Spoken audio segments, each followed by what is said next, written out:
Hi, I'm Christian, the steel surgeon, and today we're doing a serious stress test. Well, as serious as it can be when the tools are coming from TEMU.com or whatever mysterious corner of the internet these things appear from. You know, as a surgeon, I would never buy surgical instruments from TEMU. Scalpel set for $2? No thanks. But a carbide drill bit? Oh, absolutely, I'm in. Buying a carbide drill bit from TEMU feels like buying a Ferrari from China. It just feels wrong, but very exciting. Now here's the best part. The package actually says fragile. They shipped carbide, one of the hardest, toughest materials on earth, with a warning label, usually reserved for eggs or my ego during night shifts. I guess today we'll just test how fragile this fragile carbide really is. We're keeping this as scientifically as we can, steel surgeon style. We have a Bosch PBD 40 drill press, a luggage weight to make sure that the applied force is the same every time, a piece of mild steel, low carbon steel, and we'll drill 5 holes with the HSS drill bit and 5 holes with the cheap carbide drill bit. We'll record each hole, calculating the average speed and of course inspect the tips for wear. And we're doing this with absolutely no cutting oil. Why? Because oil is going to give the HSS a massive advantage, while the carbide doesn't really care.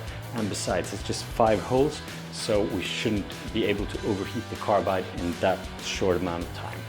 So this is the cleanest, fairest comparison. No oil, no mercy. First up, the budget HSS bit. Price, practically free. Maybe $2. Quality, let's see.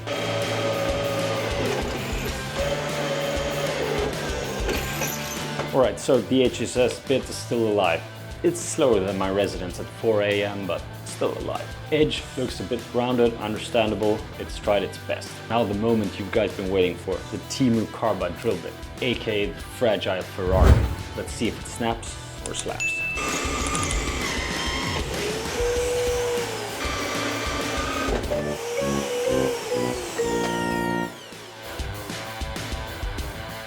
Alright, so since the first one broke down, luckily I bought myself a spare one.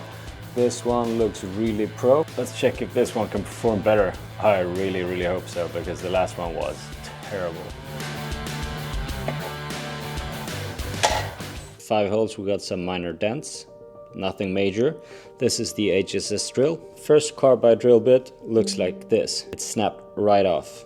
It decapitated itself. The second drill bit I used only for 1 hole. You can see split point is chipped, and here it's broke straight off. So this is a raw break off area. To be honest, for my own safety, I stopped drilling with this bit. So I only did 1 hole, and the times were honestly really poor. Let's look at the numbers. We got an average of 7.5 seconds for 1 hole on the HSS.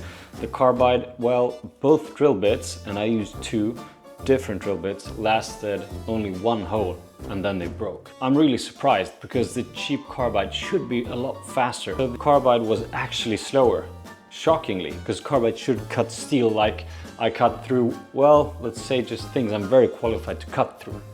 But the real surprise, it didn't even survive. I mean, 1 hole, really? Carbide? I mean, I did a correct setup. I did really fasten everything up. I had the right RPM. I had all the settings right. It only survived 1 hole. I mean, fragile. I mean, the package really said it all. Final verdict. So should you buy a carbide drill bit from TEMU? If you ask me about surgical tools, absolutely not. Unless you want your stitches looking like something from the IKEA catalog. But carbide drill bits? Honestly, no way.